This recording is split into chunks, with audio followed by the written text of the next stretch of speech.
Welcome along, everyone.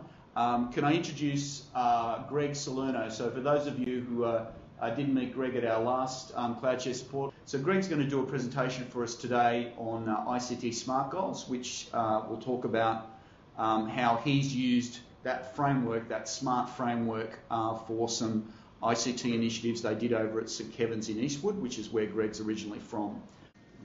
So basically the whole story behind this happening is that at St Kevin's, the leadership team reviewed the ICT policies and procedures and the culture of the use of ICT. So being one of the pilot schools for BYOD, the school felt it needed to develop the capabilities of the staff and the students. So the culture of the use of the ICT needed to change in the school. So being the ICT reference teacher at the school, the eLearning reference teacher, I was given time to work with staff in creating a SMART goal that they would put together with my help and implement in the classroom. So, and we focused on the use of Google Apps.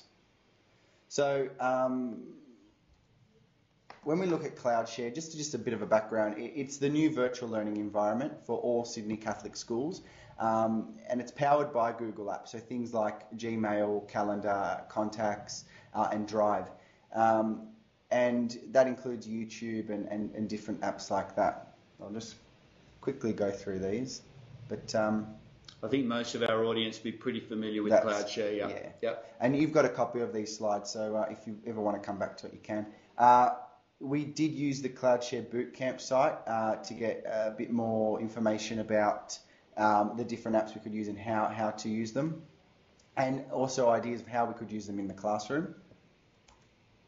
And just the Google website itself has lots of how-tos and where these kinds of apps can fit in the classroom environment, and just giving people a bit more of an idea as to how to use them and the benefits of using them, and using them to the best of their ability. Okay. So what makes them different? What makes these apps different to any other apps is that it's a cloud pioneer. So it's using the cloud infrastructure, which even going to schools now, people think about the cloud as an actual cloud, and showing them that it's I hope not. that it's actually like, and Greg uses this this analogy, that it's like a Bunnings where we can store information, copious amounts of information. It's a complete package, so there's various apps that we can use as much as we like, and there's lots of support there from the eLearning team here at CEO and in each school as well. So that's just how it works, okay? And we've got our two environments, which I'm sure you all know quite a lot about in terms of sharing and things like that. So, what is a SMART goal? I've got a short video. I'll play just a little bit of it just to get you familiar with it if you haven't seen it before. I'm sure some of you have used it, but just so that we can start off on the right foot and we can use these ideas when we listen to our examples a little bit later on. All struggle sometimes to achieve our goals. Many times our struggle is not because of a lack of effort, but rather how our goals have been structured. Anytime you set a goal, or if you find yourself struggling while working towards a goal, keep in mind the word SMART. SMART is an acronym that can be used to help evaluate and add structure to your goals. SMART stands for specific, measurable, actionable, relevant, and time-bound. SMART begins with asking yourself the degree to which a goal is specific. This is arguably the most important part of establishing or evaluating a goal. The less specific a goal, the more difficult it is to determine how long the goal should take to complete or how to measure success. Consider the difference between a goal to get healthy versus the goal to lose weight versus the goal to lose 10 pounds. The goal to get healthy is much less specific than a goal to lose 10 pounds. The next question to ask, how is the goal measured? What determines success? Some goals may be best measured by a simple yes or no. some, such as the goal of climbing to the top of a mountain, while other goals are better measured by using metrics such as the goal to lose 10 pounds. The key to measurement is making sure that in whatever way the goal is measured, it accurately reflects success. For instance, if you do not have access to a scale, then measuring weight loss will be difficult and less accurate. An alternative measure may be to track how many inches you have lost around the waist. But to what extent does this accurately reflect the goal? Without access to a reliable way of measuring weight, we may want to consider buying a scale or restructuring our goal. Actionable is not asking yes or no, but how will the goal be achieved? What is our action plan? Do we have the resources and capabilities required to achieve success? If not, what are we lacking? Well-designed goals provide clarity of action. If the actions required to achieve a goal are unclear, or there are a large number of actions that need to be taken, we should consider breaking down the main goal into manageable, actionable sub-goals.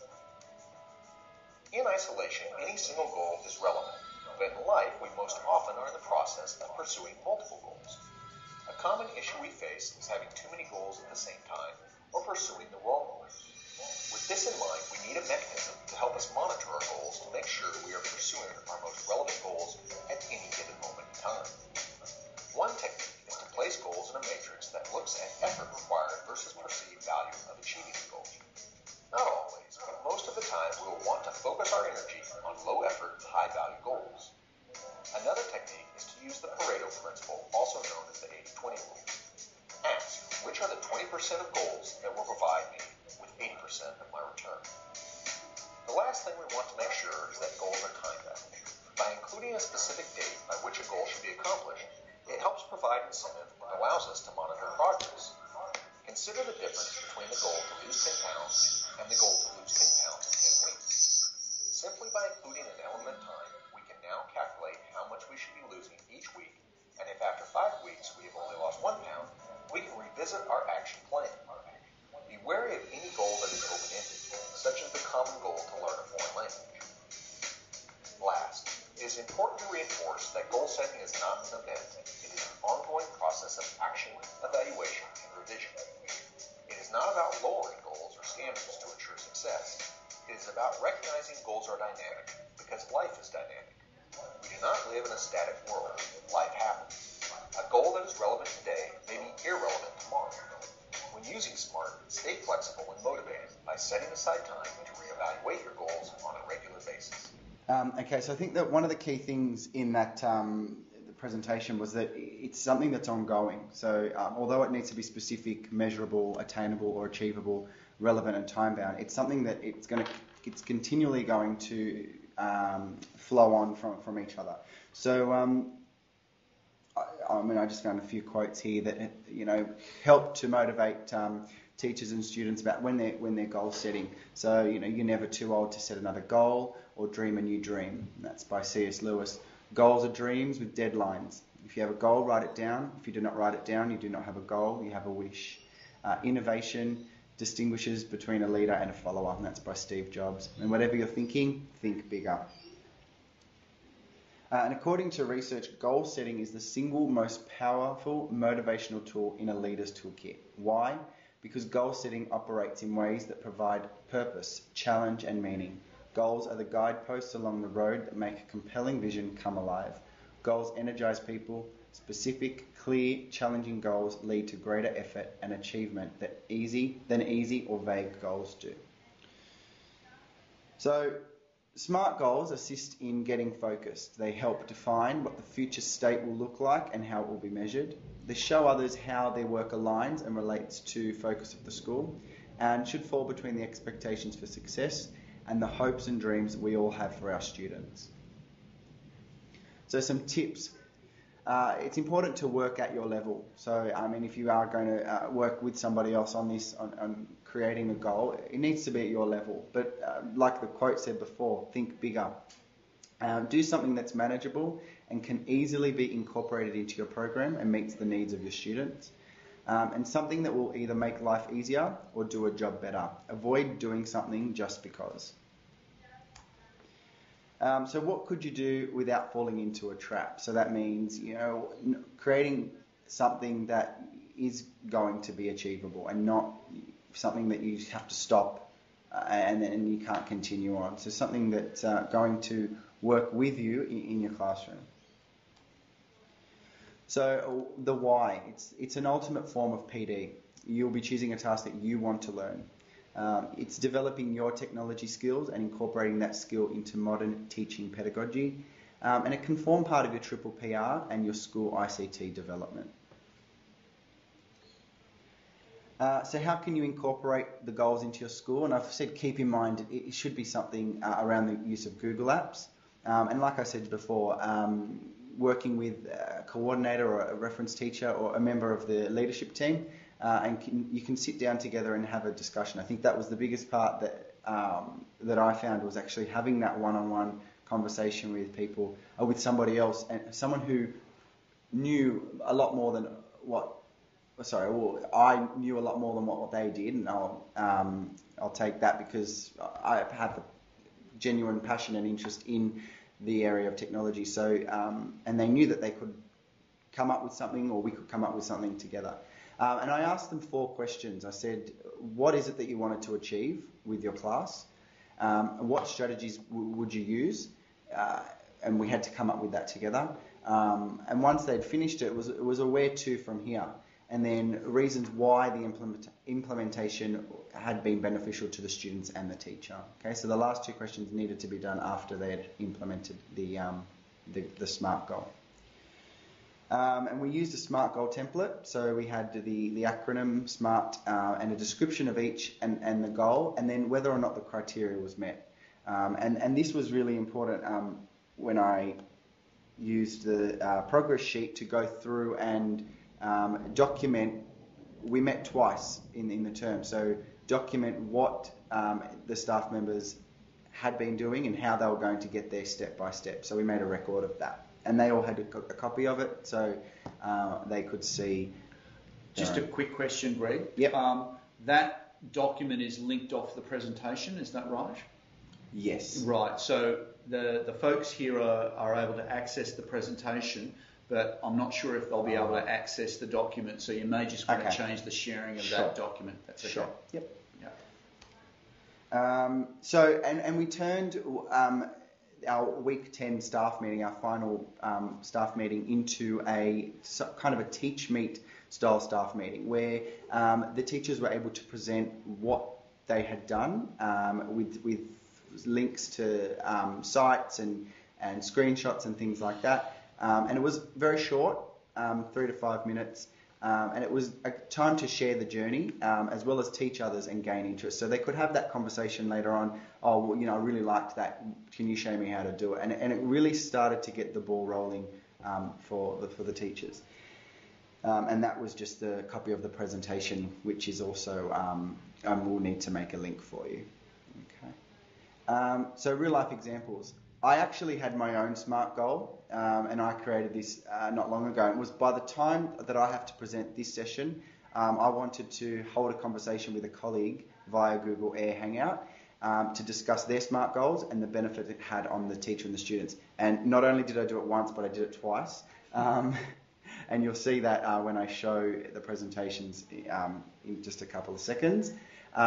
So my first colleague is Jackie. She's a Year 5 teacher, and her SMART goal was to use Blogger. That was the Google app that she decided to use. And I'll just play her video. It goes for a few minutes. And then Jackie's more than happy for her Twitter handle is there and her email as well. So if you have any questions, you're more than welcome to email her or contact her. So do excuse me. There will be 2 videos and then a live chat with Kim. So here's the first one.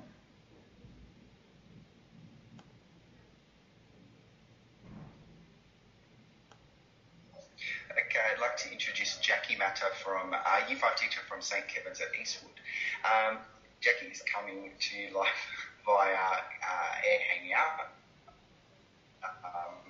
to attend a live video conference or Google Hangout on the Wednesday. So, Jackie, are you there? Hi, Greg. Yes, I am. Hi, everyone. Now, Jackie, you're here to talk to us about your ICT SMART goal. Would you like to start? Sure. My ICT SMART goal was to use Blogger with my reading the novel that we were studying, Bridge to Terabithia. During weeks 3 to 10 of term 3, I wanted to establish a weekly online conversation with open-ended questions set by me to all members of Year 5M, my class only. And I wanted to be able to monitor and assess the level of responses that the children could come up with, in response to set questions. I did differentiate and had different groups, had nearly the same types of questions, but did differentiate a little. And for me, it was to increase communication, collaboration between my students and myself. I really wanted to see the level of responses that they could come up with if they had an opportunity to discuss with children, like-minded children, the responses to issues that were presented in the book or any part of the storyline that came up. So that was my goal to set the blogger up for the children. Okay, excellent. So what strategies did you use specifically for your ICT SMART goal? Well, thinking about what I knew already, the children were familiar with Blogger, but I wasn't so familiar with it. And I've come into stage 3 in a high end of using technology because we have the BYODD happening in the school, and I knew that each child was having their iPads, so individual iPads, and I knew that they had instant access to things, and it would be a really it would be good for me, I suppose, to get into to their world using technology. I did come into Year 5 last year, so I've been part of the program from last year to this year. And I was a little bit more confident, I think, this year doing the blogger and having that set up. And so that was basically it, looking at something that the children sort of already had an idea about, and for me it would be an easy way to get into it. So did that, and with the help of Greg, I set up my goal and actually set up the blogger and got some ideas for a reading forum and was able to go from there. Okay, so going from there, where to now? Where to now? Well, now that I'm... For yourself and for your students, because it's important to realise that these SMART goals are not just for the students, but it's also learning for ourselves as educators. Oh, definitely. It's been a big learning curve for me.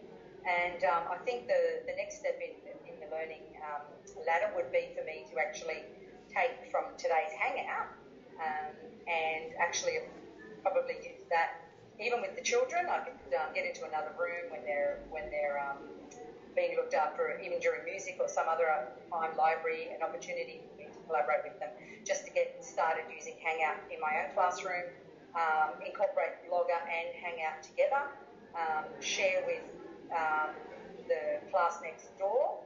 They have a team teaching situation where there are 2 teachers in there, and we could actually use Hangout even with the other class.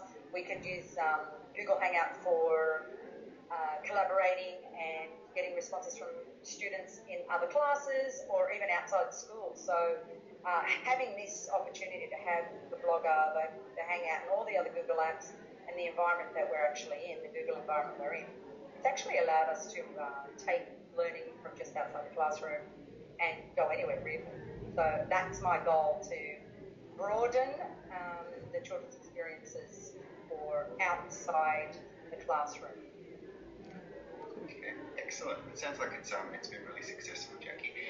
Can you tell me, or can you give me maybe 1 or 2 reasons why, or how ICT SMART goals has helped you in the area of technology and also incorporating that environment to your classroom? Just off the top of your head, if you can think of a reason why, or a couple of reasons why this has been great. Well, the fact that it was a SMART goal, it was achievable, it was measurable. I could do this and I could tick it off and say, yep, I've done that. That's one rung in the ladder, and now I can actually base my next bit of learning on what I've already previously done, and I would use it the same technique for my children as well. So I would help them set up some SMART goals, because obviously they know lots. They obviously know lots more than me, but there are still things that they're learning and still, I'm learning. So I would just take that whole concept of SMART goals as well into the classroom.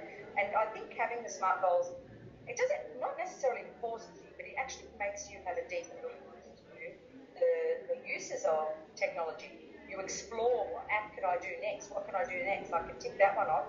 Kids are doing it well. I'm learning it. I know it. What else can I do? So there's an abundance of apps that we can use just to help children understand that learning is worldwide. So they can reach out. They can have it, in small groups. They can go into classes. They can go, to other schools. They can go across the globe. So. But achievable, goals that are achievable and working our way through. Excellent. Okay, so I guess it's some key things there is that it really opens up a window of opportunities for teachers and for children. And I must say that we come across people who are reluctant to using these kinds of apps and to really stepping outside their comfort zone. And I'm not saying that they can't do it, it's just that they're a little bit reluctant to that change. And with the sharing and seeing that people are like-minded and have the same goals, and that we are doing it for the students, that it does definitely help the process. So moving on to our next example.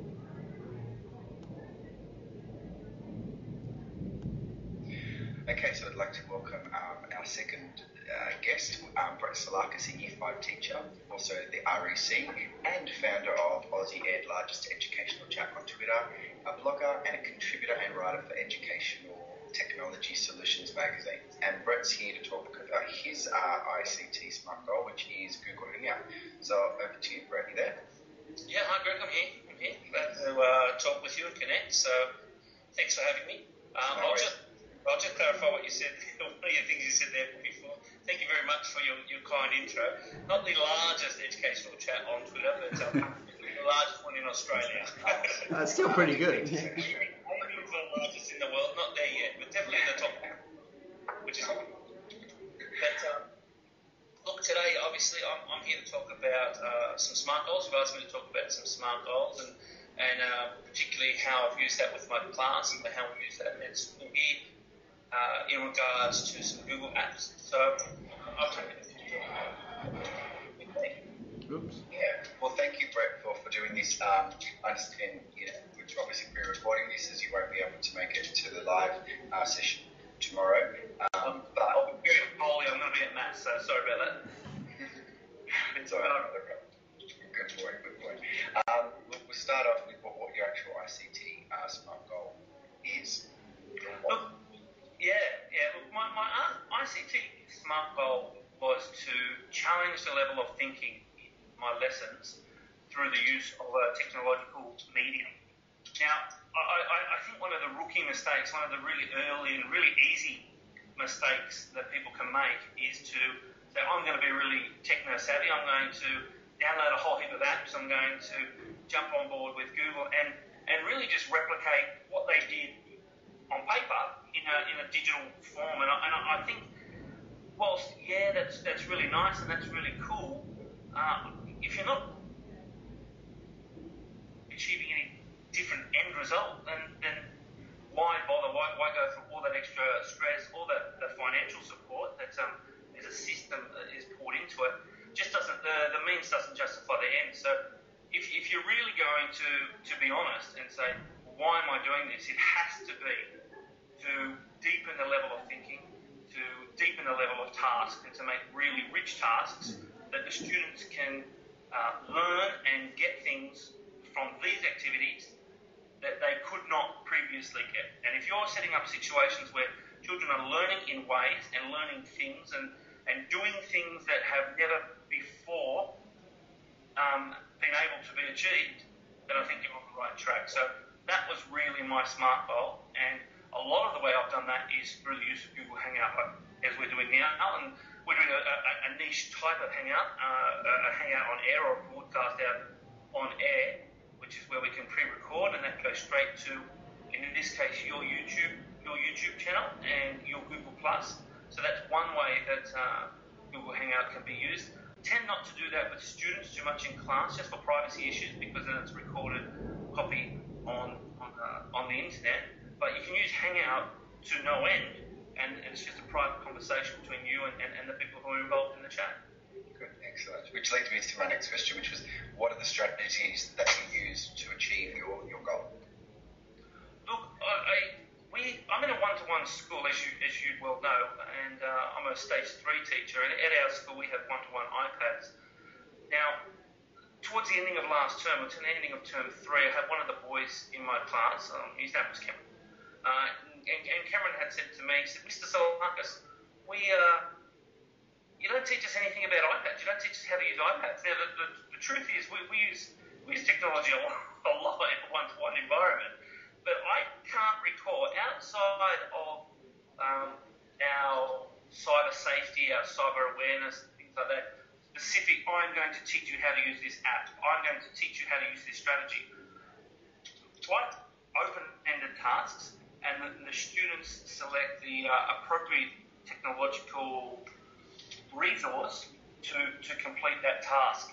Now, that's some of the things that I've done, and I've used almost Google Hangout as a way of gathering some inspiration, connecting with experts around the world even, and certainly around Australia, and having that little bit of initial sort of enzyme to kickstart the reaction, and then the children can go through it after that. So had some really big highlights this year too, connecting through Google Hangout. So a lot of really good things. I'm happy to talk about those individual successes if you want as examples, or if you've got another question, I can go into that too.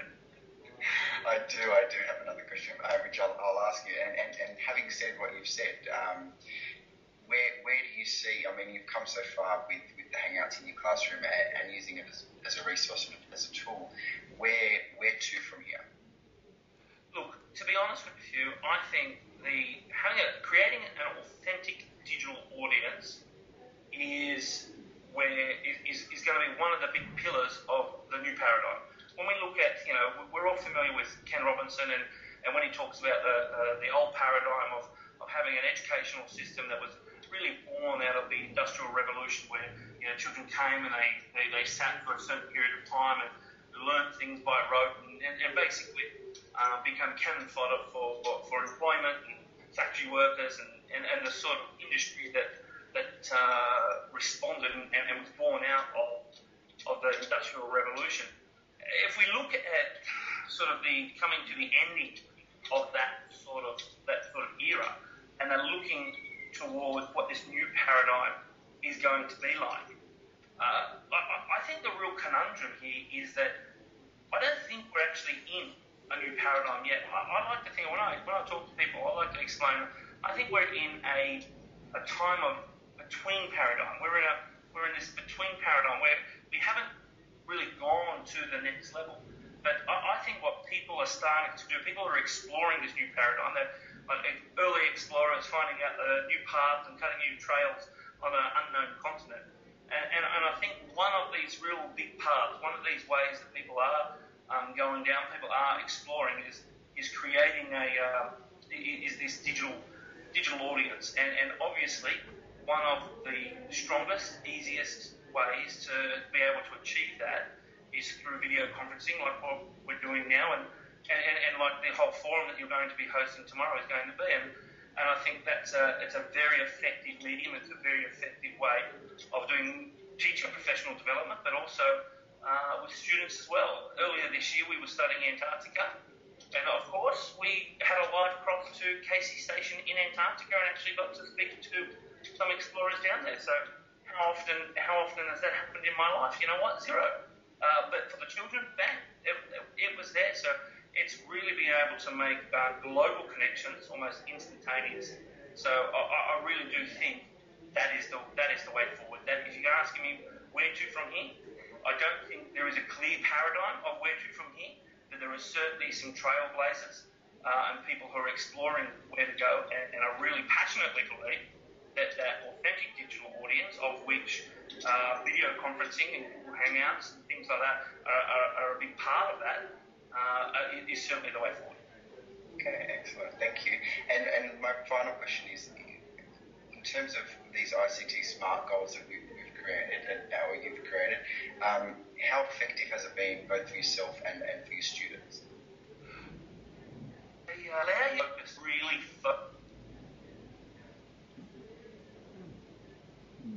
such big, grandiose ideas. I want to get all the way up to the top of that mountain, and that mountain might seem unachievable, but breaking it down into little achievable goals, and the SMART goals are great because you only set a little time period. I'm going to do this by the end of this term. By the end of this term, I'm going to make sure. I remember the very first time I had a Google Hangout, I had the goal. I wanted to connect with an educator from another country and have them talk to my class by the end of that term, and by hell or high water, I was going to make that happen. And I did that, and then suddenly it didn't seem so daunting, and I could do that a little bit more, and it's breaking up these little steps to the big climbing up that Mount Everest there. So I think that's for me, that's the best thing. Chunking your ideas into successful little bits. Scaffolding for success. We do it for children in their learning. We should do it for maybe teachers in their professional development as well. Well, that's right. I mean, I put myself. All right, I just spoke about how what my goal was there, but I think what Brett said was key. It was that video conferencing, like what we're doing right now, is we're able to reach a larger audience, and we do it as teachers. We could be able to do it as children as well. At a school today, where we were looking at Google Maps and how we could track the Jesus' journey and plot on a map or a walk around our school, and being able to share that then with other people. And right now, how we're screen sharing. So the possibilities are endless. It just it means putting it into practice. All right. I'd like to please welcome Kim. All right, so my SMART goal was by the end of the term, I wanted my class to, as you can see there, connect with other classes in the virtual learning environment. So I wanted them to be able to showcase their learnings and as well learn from other students in another environment that extends beyond our classroom walls. So I did that via the use of Google Hangouts, and you can see there's a photo here of my children doing a Google Hangout. There's a couple of other schools involved, but this is a Google Hangout with Mara Sisters at Woolwich. Right now, I'll just show you a video quickly. So what we did was a couple of other educators and myself, we all just got together and said, oh, look, let's try out this Google Hangouts thing and let's see what we can do with it. And so there is, one of the teachers from Woolwich said, I've got a year 7 science class, and they decided to then, together, they created lessons to show us about. In time, we were using different sort of back channeling and everything like that, but again, we did it through a Google Hangout. So I'll just show you, this is only a 20-second clip of just the end of it, showing all 4 schools involved. How has this been an enjoyable learning experience? And you can answer by a nod. Enjoyable learning experience.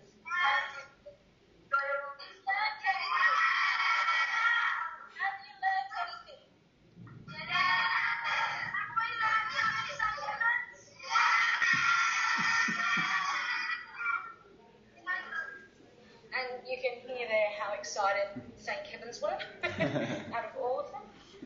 So yeah, that's how we did it. We got together and we learned a couple of other things that the girls did show us. States of matter and everything like that. So next slide. So where to from here? I want to connect with more classes, and I want to link to the cross-curriculum priorities. So especially Australia and Australia's engagement with Asia.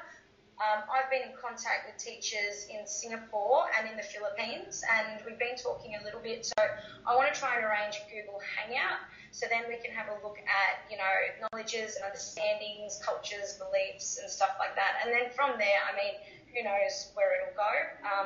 But at the moment, just connecting with classes. And I found that my children have been so motivated, like it's an intrinsic motivation where it's like, oh yes, we're going to do this hangout. What do I want to ask them? No. And I think they're asking questions as well, because I've floated this idea with my kids, going, who knows about the place called Singapore?